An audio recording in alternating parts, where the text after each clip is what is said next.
Nëse një mirëdhëtor jeton në Tiranë tash 40 vjet. Përfaqëson mirëditën? Shiko.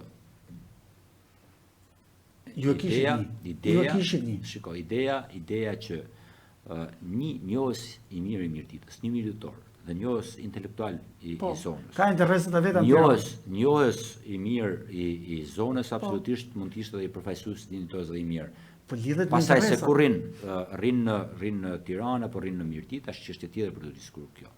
Por ama që duhet që lista të garantojë ose në zgjedhjet e 11 majit të garantojnë që një ndër ata deputet jetë. Jam shumë dakord. Pyetja do ketë 9 kandidat. 2 janë lista të mbyllura, 7 të tjerë janë lista të hapura.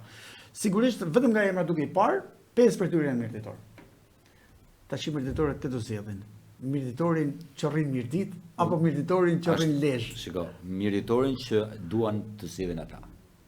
Pa rëndësi ka për mua ka rëndësi që Mirëditë përfaqësohet në parlament.